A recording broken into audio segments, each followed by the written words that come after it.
दोस्तों, आप सब कैसे हो। आई होप सो कि आप सब अच्छी होंगे। एग्जाम पॉइंट में आप लोग का स्वागत है। एग्जाम पॉइंट की तरफ से आप लोगों के लिए बिहार विशेष यानी बिहार स्पेशल के सेट प्रैक्टिस करवाया जा रहा था, जिसमें मैंने ऑलरेडी सबको subject wise subject set practice करवाया है। आप लोग जाके मेरे चैनल एग्जाम पॉइंट पे प्लेलिस्ट में देख लीजिएगा, आपको पता चल जाएगा। उसके बाद मैंने प्रीवियस ईयर के क्वेश्चन पेपर को करवाना शुरू किया था, जिसमें मैंने सबसे पहले 60 और 62 बीपीएससी की एग्जामिनेशन पीटी एग्जामिनेशन में जितने क्वेश्चन आए हुए थे उसको मैंने करवाया था कि 60 और 62 से जो बीपीएससी में क्वेश्चन पूछे गए थे, टोटल 22 क्वेश्चन पूछे गए थे, उसको मैंने सेट प्रैक्टिस के अकॉर्डिंग आपको बताया था। और आज मैं आपको बताने वाली हूँ 63वां बीपीएससी यानी कि 63 बीपीएससी एग्जामिनेशन जो 2018 में हुआ था, उसमें किस तरीके से क्वेश्चन पूछे गए हैं बिहार स्पेशल से, कितने क्वेश्चन पूछे गए हैं, इसकी जानकारी आज आपको देने वाली हूँ। तो चलिए हम लोग शुरू करते हैं आज का जो सेशन है। बीपीएससी के जो प्रीवियस ईयर का क्वेश्चन एग्जामिनेशन हो चुका है, उसमें बिहार स्पेशल से कितने क्वेश्चन पूछे गए हैं। तो देखिए, बीपीएससी के 2018 में जो 63वां बीपीएससी हुआ था, उसमें पहला क्वेश्चन पूछा गया है बिहार स्पेशल से कि बिहार के निम्नलिखित जिलों में से कौन सा जिला नेपाल के साथ सीमा साझा नहीं करती है। तो देखिए, पूछा जा रहा है कि नेपाल के साथ सीमा साझा नहीं करती है। तो नेपाल के साथ जो सीमा साझा करने वाला जिला है वो पूर्णिया है, ये साझा नहीं करता। मधुबनी, सीतामढ़ी और किशनगंज तीनों नेपाल के साथ सीमा साझा करती है, लेकिन पूर्णिया नहीं करती है। और आप सबको पता ही है कि बिहार में टोटल 38 जिला है। उन 38 जिला में से पूर्णिया ऐसा जिला है जो नेपाल के साथ सीमा साझा नहीं करता है। तो देख लिए, बिहार के जो बीपीएससी एग्जामिनेशन लिया था उसमें बिहार स्पेशल से पहला क्वेश्चन आपको ये आपका ज्योग्राफी से क्वेश्चन पूछ दिया गया है। अब चलिए नेक्स्ट क्वेश्चन पूछा जा रहा है कि निम्नलिखित में से कौन सा भारत के बिहार राज्य में मौजूद एकमात्र यूनेस्को विश्व धरोहर स्थल में शामिल है। तो देखिए, सबसे पहले तो मैं इसके बारे में बता देती हूँ। देखिए, प्राचीन वगैरह यूनेस्को एक ऐसा है जो प्राचीन वगैरह जो इतिहास से बने हुए मंदिर वगैरह कोई स्थल है उसको धरोहर में शामिल करता है और उसकी महत्ता को बढ़ाने में मदद करता है। तो देखिए, इसका जो ऑप्शन हो जाएगा ऑप्शन ई हो जाएगा। आप सबको पता ही है कि बीपीएससी अब 5 ऑप्शन के साथ एग्जामिनेशन लेती है। पहले 4 ऑप्शन होते थे, लेकिन 5वां ऑप्शन अब दे दिया गया है। 5वां ऑप्शन के साथ ही बीपीएससी के आने वाला एग्जाम भी होगा। तो देखिए, इसके अकॉर्डिंग जो हो जाएगा कि इस भारत के बिहार के राज्य में एकमात्र यूनेस्को में जो शामिल है उपयुक्त सभी है। इसमें से जो सही आंसर महाबोधि मंदिर और दूसरा नालंदा में बौद्ध मठ, ये दोनों को शामिल किया गया है। अब इसके बारे में मैं आपको बता देती हूँ थोड़ा सा कि देखिए, यूनेस्को जो स्थापना जो हुआ था वो हुआ था 16 नवंबर 1945 को किया गया था। इसको आप ध्यान रखिएगा, ये कई बार पूछ भी दिया जाता है। अब चलिए, अगर आप यूनेस्को के बारे में अच्छे तरीके से जानना चाहते हैं तो आप लोग मेरे प्लेलिस्ट में जाइएगा। आप लोग के लिए इस पे वीडियो बना हुआ है, आप लोग जरूर देख लीजिएगा। अब चलिए नेक्स्ट क्वेश्चन किस तरीके से भी 63वां बीपीएससी में क्वेश्चन पूछा गया है। तो देखिए, ये पूछा गया है कि बाढ़ सुपर थर्मल पावर स्टेशन जिसको BSTPS किस राज्य में स्थित है। तो देखिए, यहाँ राज्य दिया गया। तो राज्य में देखिए कौन कौन से दिए गए हैं। तो बिहार, राजस्थान, कर्नाटक, पंजाब। तो आपको अच्छी तरीके से पता होगा, मैंने कई बार इसके बारे में जिक्र किया है अपने वीडियो में। तो देखिए, बाढ़ सुपर थर्मल पावर स्टेशन ये बिहार में स्थित है। अब बिहार में स्थित है, तब इसके बारे में मैं आपको जानकारी दे देती हूँ। तो देखिए, ये परियोजना मेघा पावर प्रोजेक्ट के नाम दिया जाता है। अब इस परियोजना को मेघा पावर प्रोजेक्ट के नाम से जाना जाता है और इसकी जो हुआ था वो 1999 में इसकी शुरुआत की गई थी। और ये जो है जिसको NTPC कहा जाता है शॉर्ट में, ये कहलगांव में स्थित है। और कहलगांव बिहार के किस जिले में स्थित है ये मुझे आप कमेंट करके बताइएगा, क्योंकि जो भी स्टूडेंट मेरा देख रहे होंगे सेट प्रैक्टिस बिहार स्पेशल का, उनको पता चल गया होगा। इसका जिक्र मैंने कई बार किया है आप लोग के लिए। अब चलिए नेक्स्ट क्वेश्चन पूछा जा रहा है कि बिहार प्रोविंशियल किसान सभा का गठन कब हुआ। तो देखिए, बिहार प्रोविंशियल किसान सभा का गठन कब किया गया था। डेट देखिए, 1919, 1930, 1931 या 1932। तो इसका जो सही आंसर हो जाएगा 4 का ए हो जाएगा, यानी 1929 में किया गया था इसका। अब चलिए उसके बाद नेक्स्ट क्वेश्चन देख लीजिए। नेक्स्ट क्वेश्चन पूछा जा रहा है किस अधिनियम के तहत बिहार एक अलग राज्य बना। बिहार पहले आपको पता ही बंगाल के साथ था, उसके बाद ये उड़ीसा अलग हुआ, उसके बाद झारखंड अलग हो गया और फिर बिहार रह गया। तो देखिए, बिहार अधिनियम के तहत बिहार का एक अलग राज्य बना था। कब, कौन सा अधिनियम था। तो देखिए, भारत सरकार अधिनियम 1935, भारत सरकार अधिनियम 1919, फिर देखिए भारत काउंसिलिंग अधिनियम 1909 या भारतीय स्वतंत्रता अधिनियम 1947। तो देखिए इसका जो सही आंसर हो जाएगा 5 का, आपको मैं बता देती हूँ, इसका ए हो जाएगा, यानी भारत सरकार अधिनियम 1935। और कई ऐसे कानून हैं जो 1935 के अधिनियम के तहत ही बनाए गए थे। तो जो बिहार का जो अलग एक राज्य बना था 1935 के अधिनियम पे बना था। अब चलिए नेक्स्ट क्वेश्चन पूछा जा रहा है कि भारतीय जनगणना 2011 के अनुसार पुरुष एवं स्त्रियों दोनों के प्रतिशत साक्षरता किस राज्य में न्यूनतम था। देखिए साक्षरता यानी लिटरेसी रेट पूछ रहा है कि किस राज्य में न्यूनतम था। तो राज्य में देखिए, राज्य में कौन कौन सा ऑप्शन दिया है आपको, तो देखिए इसमें दिया है ऑप्शन अरुणाचल प्रदेश, बिहार, आंध्र प्रदेश, जम्मू कश्मीर। तो आपको अच्छे तरीके से पता है कि बिहार स्पेशल चल रहा है सेशन, तो बिहार ही होगा। तो इसका जो आंसर हो जाएगा वो बिहार हो जाएगा, बिहार में दिया गया था। अब उसके बाद नेक्स्ट क्वेश्चन देखिए, नेक्स्ट क्वेश्चन पूछा जा रहा है कि बिहार में कृषि भूमि की जोतों और औसतन आकार दूसरे राज्यों की तुलना में है।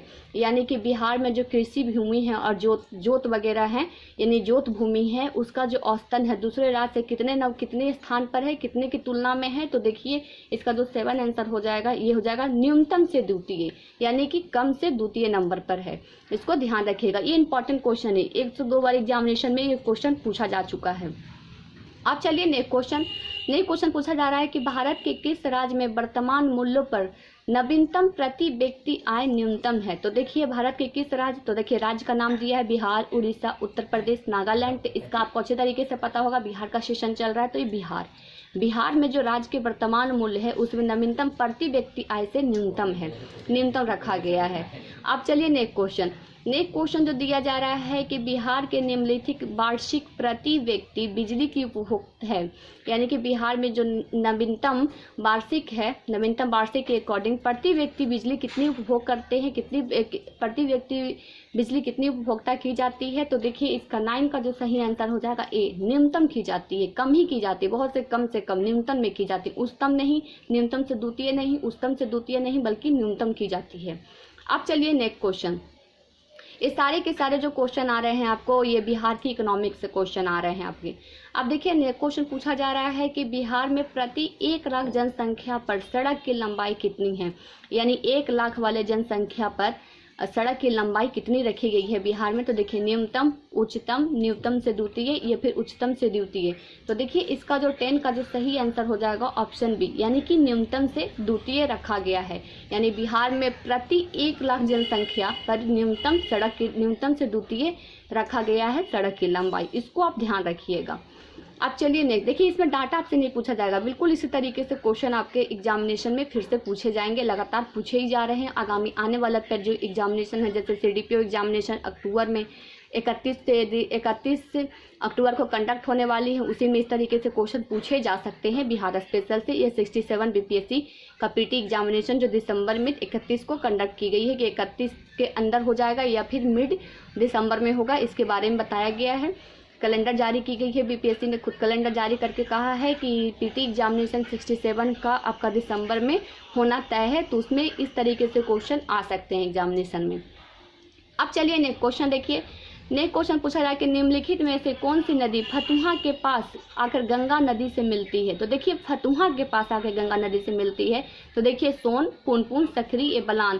तो ये हो जाएगा पुनपुन। 11 का जो हो जाएगा आपका पुनपुन जो देखिए ये जो है नदी है, ये नीचे के दक्षिण बिहार की नदियां हैं, यानी दक्षिण की ओर से जाती है ये पुनपुन, दक्षिण बिहार की नदियां हैं। तो फतुहा के आकर गंगा के पास ये मिल जाती है पुनपुन नदी, इसको ध्यान रखिएगा। अब चलिए नेक्स्ट क्वेश्चन जो है वेरी इंपॉर्टेंट है, ये एग्जामिनेशन में पूछे जा चुके हैं क्वेश्चन। ये क्वेश्चन को आप वेरी इंपॉर्टेंट पर रखिए, ये क्वेश्चन पूछा जा चुका है। तो देखिए पूछा जा रहा है कोपेन के जलवायु वर्गीकरण के अनुसार उत्तर बिहार की जलवायु किससे प्रदर्शित की जाती है। यानी जलवायु के एक नाम दिया गया है और उसका नाम का क्या है। तो देखिए 12 का जो सही आंसर हो जाएगा, यानी CWG के नाम से ही बिहार के जलवायु को प्रदर्शित किया जाता है। यानी कि जलवायु वगैरह वाला जो यंत्र होता है नापने वाला, या किसी भी तरीके का कोई यंत्र होगा, उस पर नाम दिया रहता है CWG के नाम से ही बिहार के जलवायु को प्रदर्शित की जाती है। अब आगे चलिए नेक्स्ट क्वेश्चन देखिए किस तरीके से पूछा गया। 13 नंबर में पूछा गया है आपसे कि मुजफ्फरपुर, दरभंगा तथा चंपारण जिलों में से कौन सी मिट्टी अधिकता पाई जाती है? तो देखिए मुजफ्फरपुर, पहला देखिए मुजफ्फरपुर, दरभंगा, चंपारण जिलों में कौन सी मिट्टी पाई जाती है सबसे अधिक में? तो 13 का जो सही आंसर हो जाएगा ऑप्शन बी, यानी नवीन जलोढ़ मिट्टी पाई जाती है। अब चलिए उसके बाद नेक्स्ट क्वेश्चन जो पूछा जा रहा है कि बिहार के सावधानिक जूट उत्पादन जिला है, यानी कि बिहार में टोटल 38 जिले हैं, उन 38 जिले में से सबसे ज़्यादा जूट उत्पादन करने वाला जिला कौन सा है? तो इसमें जो सही आंसर हो जाएगा आपका पूर्णिया हो जाएगा। पूर्णिया है जो सबसे ज़्यादा जूट उत्पादन करने वाला जिला है बिहार का। अब चलिए उसके बाद नेक्स्ट क्वेश्चन पूछा जा रहा है कि त्रिवेणी नहर किस नदी पर निर्मित है? तो त्रिवेणी नहर को गंडक नहर भी कहा जाता है। तो देखिए यहाँ पे ऑप्शन में आपका आ ही गया है, तो देखिए 15 का जो हो जाएगा वो गंडक।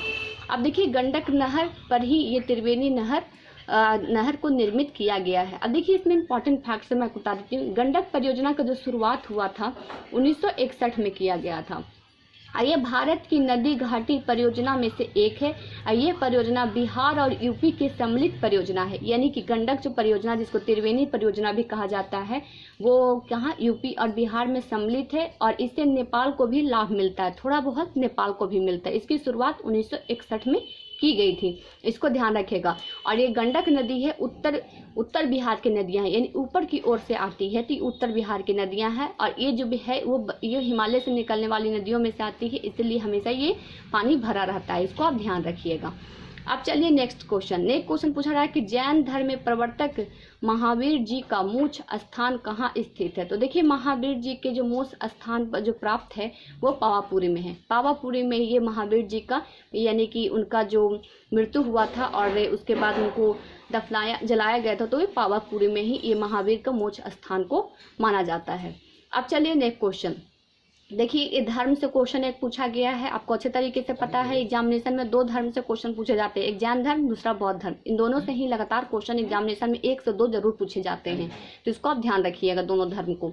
अब देखिए अब बहुत जल्द मैं आपको जैन धर्म और बौद्ध धर्म को भी मेरे चैनल एग्जाम पॉइंट से आप लोग को एक एक चीज़ बता दिया जाएगा। हैंड रिटन नोट्स में आप लोग को टेलीग्राम चैनल पर और साथ ही साथ उस पर वीडियो भी बनाकर आप लोग के लिए दे दिया जाएगा। अब चलिए नेक्स्ट क्वेश्चन पूछा जा रहा है कि कैमूर पठार किसके लिए प्रसिद्ध है? तो देखिए कैमूर का पठार क्या है, बिहार में है। और देखिए बिहार में जो कैमूर पठार है किसके लिए प्रसिद्ध है, सबसे ज़्यादा यहाँ पे क्या है? तो देखिए इसका जो सही आंसर हो जाएगा आपका 17 का, वो हो जाएगा आपका बी, यानी चूना पत्थर के लिए, लिथियम के लिए, तांबा के लिए नहीं, बॉक्साइट के लिए नहीं, बल्कि चूना पत्थर के लिए यहाँ बहुत ही बेहतरीन यानी उम्दा किस्म के ये चूना पत्थर ये कैमूर पठार पे मिलते हैं। अब चलिए नेक्स्ट क्वेश्चन पूछा जा रहा है कि स्वामी सहजानंद सरस्वती ने एक पत्रिका का प्रकाशन किया था जिसका नाम था, मैंने इसको इससे पहले वाले वीडियो में भी इसका बहुत अच्छे तरीके से बताया था, उस टाइम मैंने इसका पत्रिका का नाम भी लिख दिया था और जो भी स्टूडेंट देखे होंगे उनको पता चल गया होगा। तो देखिए जो स्वामी सहजानंद सरस्वती थे वो किसान सभा आंदोलन के अध्यक्ष थे और उसी टाइम ये इस किसान सभा के जो अध्यक्ष होने के नाम पे सभा का गठन किए थे और उन्हीं के अध्यक्ष होने पे ये हुंकार नामक एक पत्रिका का आरंभ किया था। तो इसको ध्यान रखिएगा, हुंकार बहुत ही इंपॉर्टेंट है, लगातार एग्जामिनेशन में क्वेश्चन पूछे जाते हैं। अब चलिए नेक्स्ट क्वेश्चन पूछा जा रहा है कि पटना के 1913 में अनुशीलन समिति की एक शाखा की स्थापना की गई थी। देखिए अनुशीलन समिति की स्थापना कब की गई थी ये मुझे आप कमेंट करके बताइएगा, लेकिन इससे पूछा जा रहा है कि 1913 में एक शाखा खोली गई थी अनुशीलन समिति की, यानी ब्रांच खोला गया था, जिसकी स्थापना किसने किया था? तो 19 का जो सही आंसर हो जाएगा आपका ऑप्शन सी हो जाएगा, सचिंद्रनाथ सन्याल थे जो अनुशीलन समिति का एक शाखा खोले थे। अब चलिए नेक्स्ट क्वेश्चन जो पूछा जा रहा है कि 1922 से 23 में मुंगेर में किसान सभा का गठन किसने किया था? अभी जस्ट मैंने आपको बता दिया। तो देखिए यहाँ पे किसान सभा का गठन करने वाले व्यक्ति स्वामी सहजानंद सरस्वती थे, लेकिन यहाँ पूछा जा रहा है मुंगेर, बिहार का एक जिला में पूछा जा रहा है कि मुंगेर में किसान सभा का गठन किसने किया था? तो देखिए इसमें 2 नाम आपको मिले जुलेगा। तो स्वामी सहजानंद सरस्वती ये किसान सभा का गठन किए थे लखनऊ में, जब ये किसान सभा का गठन लखनऊ में जब हो रहा था, अखिल भारतीय किसान सभा लखनऊ में किया गया था यानी उसकी अधिवेशन लखनऊ में चल रही थी। उस वक्त स्वामी सहजानंद सरस्वती को ये बनाया गया था अखिल भारतीय किसान सभा का गठनकर्ता इन्हीं को माना जाता है। लेकिन ये पूछा जा रहा है कि मुंगेर में, तो मुंगेर में जो हो जाएगा आपका हो जाएगा मोहम्मद जुबैर के द्वारा ही मुंगेर में किसान सभा का गठन किया गया था 1922 से 1923 में। अब देखिए नेक्स्ट क्वेश्चन पूछा जा रहा है कि 1934 से बनी बिहार सोशलिस्ट पार्टी के सचिव थे। तो 1934 में बनी बिहार सोशलिस्ट पार्टी के सचिव कौन थे? तो देखिए इसका जो सही आंसर हो जाएगा आपका बी हो जाएगा, जयप्रकाश नारायण को इन्हें सम्मान देते हुए लोक नायक की उपाधि दी गई है और इनका पूरा नाम हो गया है लोक नायक जयप्रकाश नारायण। अब बिहार में जो पटना जिला में स्थित जो हवाई अड्डा है इन्हीं के नाम पर दिया गया है, यानी लोक नायक जयप्रकाश हवाई अड्डा बिहार का पटना जिले का रखा गया है। इसको आप ध्यान रखिएगा। इन्होंने 1934 में एक सोशलिस्ट पार्टी का गठन किया था और एक फ्रीडम फाइटर्स थे, इसको आप ध्यान रखिएगा। अब चलिए नेक्स्ट क्वेश्चन देखिए, इसमें से एक क्वेश्चन और है कि ये ऐसे व्यक्ति थे जिनकी परीक्षा सिर्फ 20 दिन के लिए बच गया था और इन्होंने अपनी परीक्षा को छोड़कर फ्रीडम फाइटर्स के लिए, देश के लिए काम करने लगे थे। इनके बारे में मैंने इससे पहले वाले वीडियो में बहुत अच्छे तरीके से बताया है। मैंने भी थोड़ा सा आप लोग के लिए इसको बता दिया ताकि आप लोग को माइंड में जो पढ़े होंगे उसको याद आ जाए। अब चलिए नेक्स्ट क्वेश्चन देखिए, बिहार में भारतीय किसान संविधान सभा के सदस्य थे। बिहार में भारतीय संविधान सभा के सदस्य कौन कौन थे? तो देखिए जो 22 का जो सही आंसर हो जाएगा ऑप्शन ई। देखिए NN सिन्हा भी थे, राजेंद्र प्रसाद थे, जगजीवन राम थे, श्यामानंद प्रसाद मिश्रा थे। देखिए राजेंद्र प्रसाद राष्ट्रपति थे तो आपको अच्छे तरीके से पता ही होगा। फिर देखिए जगजीवन राम भी थे बिल्कुल संविधान सभा में, ये भी बिहार से ही रहते, और NN सिन्हा ये भी बिहार के ही मूल निवासी हैं और ये भारतीय संविधान में हिस्सा बने हुए थे तीनों। तो इसका जो सही आंसर हो जाएगा ऑप्शन ए, क्योंकि एक से ज्यादा आंसर सही है तो ऑप्शन ई आपका सही होगा। अब चलिए नेक्स्ट क्वेश्चन जो पूछा जा रहा है आपका कि बिहार में 1937 में गठित प्रथम भारतीय मंत्रिमंडल के नेतृत्व किसने किया था? तो देखिए 23 का जो सही आंसर हो जाएगा आपका बी हो जाएगा, मोहम्मद यूनिस के द्वारा ही ये जो बिहार में 1937 में गठित प्रथम भारतीय मंत्रिमंडल का नेतृत्व किया था मोहम्मद यूनिस ने। और मोहम्मद यूनिस कौन थे बिहार के? तो देखिए मैं आपको बताते हैं, बिहार के मुस्लिम प्रथम मंत्री थे ये मोहम्मद यूनिस, और इनके बारे में मैंने बहुत अच्छे तरीके से आप लोग को बताया है, इसीलिए आप मुझे कमेंट करके बताइएगा। मैं पूरी बात अभी नहीं बताऊंगी क्योंकि इनके बारे में मैंने बिहार के प्रथम में बहुत ही अच्छे तरीके से बताया है। आप लोग उसको कमेंट करके जरूर बताइएगा। अब चलिए नेक्स्ट क्वेश्चन देखिए, पूछा जा रहा है कि पटना के लॉन में गांधी मैदान के रूप में नामकरण कब किया गया था? तो देखिए पटना का जो लॉन है वो उसको पटना का लॉन जो गांधी मैदान के रूप में नामकरण कब किया गया था? देखिए इनमें से कौन सी घटना में किया गया था? तो देखिए इसका जो सही आंसर हो जाएगा ऑप्शन ई हो जाएगा, ऑप्शन ई, यानी कि उपयुक्त में से कोई नहीं, उपयुक्त से एक सदी। देखिए उस समय भारत छोड़ो आंदोलन के टाइम पे ये चल रहा था। वैसे तो इसका देखा जाए तो ऑप्शन ए होगा, ऑप्शन ए सही होगा, ऑप्शन ए नहीं बल्कि ऑप्शन ए सही होगा। भारत छोड़ो आंदोलन के टाइम पे ही पटना लॉन में गांधी मैदान के रूप में इसका नामकरण किया गया था। और इसका डेट क्या है आप मुझे कमेंट करके बताइएगा। चलिए मैं आपको बता देती हूँ। देखिए 15 अगस्त 1948 को। लेकिन अगर इसका सही देखा जाए तो भारत छोड़ो आंदोलन के टाइम पे इसका आह्वान किया गया था, लेकिन ये जो हुआ था 15 अगस्त 1948 को इसको स्थापना किया गया था। और कौन व्यक्ति स्थापना किए थे आप मुझे कमेंट करके जरूर बताइएगा। तो देखिए आज जो मैंने आपको बताया ये 24 क्वेश्चन, इससे आपको पता चल गया कि बिहार विशेष में 63 बीपीएससी जो एग्जामिनेशन 2018 में हुआ था उसमें 24 क्वेश्चन ओनली फॉर बिहार से पूछे गए थे। अभी जस्ट मैंने आपको बताया था कि बिहार विशेष यानी बिहार स्पेशल से 40 प्लस या 40 तक आपसे क्वेश्चन बिहार विशेष में पूछे जाते हैं। बीपीएससी एग्जामिनेशन या बिहार का कोई भी स्पेशल एग्जामिनेशन हो लाइक CDPO और या फिर BPSC 67 जो आने वाला है उसमें भी इसी तरीके से 20 से 25 क्वेश्चन आपको बिहार से रहेंगे। और जो मैंने अभी आपको बताया वो 63 BPSC 2018 में पूछे गए सारे क्वेश्चन हैं।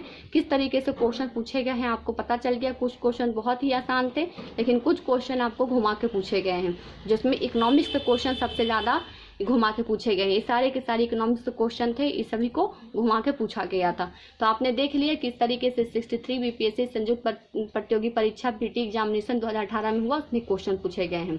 तो चलिए फ्रेंड्स बिहार विशेष यानी बिहार स्पेशल के आज सेट प्रैक्टिस 63 बीपीएससी तक ही रहने देते हैं। इसके नेक्स्ट वीडियो में मेरा इसके आगे के क्वेश्चन आप लोग के लिए आएगा सेट प्रैक्टिस में। तो चलिए आज के लिए बस इतना ही। Thank you so much.